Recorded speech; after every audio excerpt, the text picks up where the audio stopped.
Hello! In this video I'll be introducing the basic concepts of sample selection and estimation. Firstly, I'll go through the concepts involved and then show a spreadsheet example. In the next video I'll go through how to code Python in selecting a random sample and producing estimates using pandas. Most statistical agencies have population frames that are created and maintained by using administrative data sources. An example would be the population of all businesses that have employees.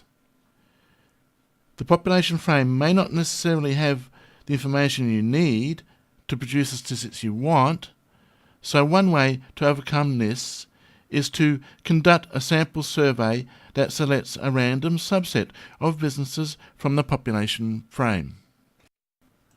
So here is a population frame with big N units on it. From this population frame I select a sample of size little n units. So we have big N units minus little n units not selected in the sample. The units are selected randomly.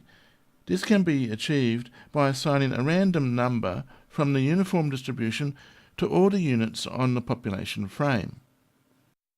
Each unit on the frame will have a unique random number. Having a unique random number ensures that you won't have two or more units with the same random number. Doing so will give these units a greater chance of selection over other units, which is not desirable. So there are big N choose little n distinct samples that can be selected from this frame. We also select units from the frame without replacement. That way, the same unit will not appear twice in the sample. So in the next slide, we show that all distinct samples of size n have an equal chance of selection when we sample without replacement. So remember, there are big N choose little n distinct samples of size n that we can select from our population frame. So when we select the first unit, the probability of selection is little n divided by big N. The next unit we select, as we are selecting without replacement, will be n minus little n minus 1 divided by big N minus 1.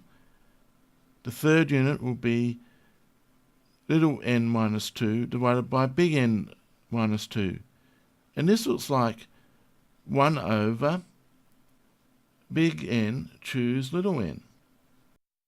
And therefore proving that all our samples of size n have an equal chance of selection when we use without replacement sampling.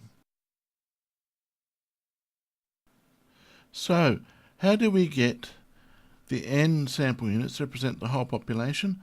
One way to do it is to multiply each unit value in your sample by big N over little n. This big N over little n is known as the expansion weight. So if you multiply little n by the expansion weight, we get the total number of units on the frame. The expansion weight is also known as the number raised weight.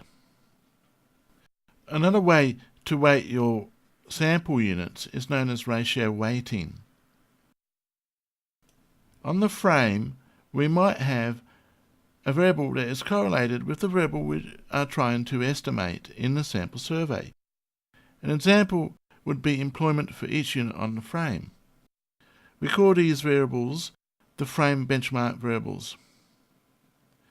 The benchmark employment value on the frame may be out of date, but what is important is that it is correlated with the sample survey variable we are trying to estimate.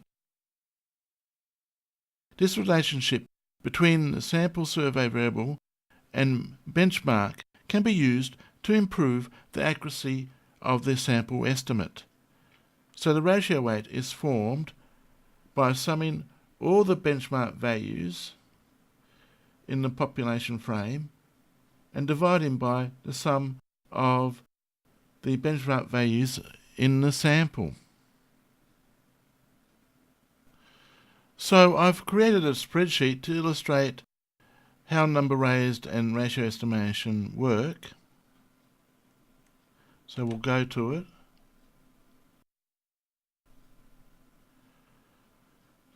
So I have a population frame with 10 units with reported total employment that we collect in our sample survey.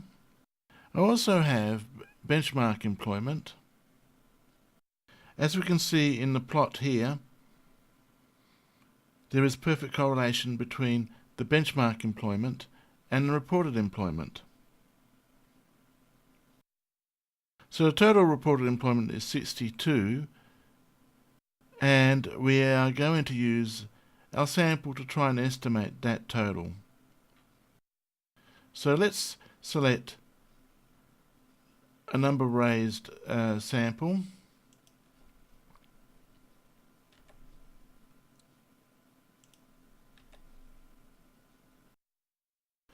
And we see that we get an estimate of 55, which is close, but it's 7 below the actual true reported total employment. Now let's see what happens when we do ratio estimation. So I'll select the same sample.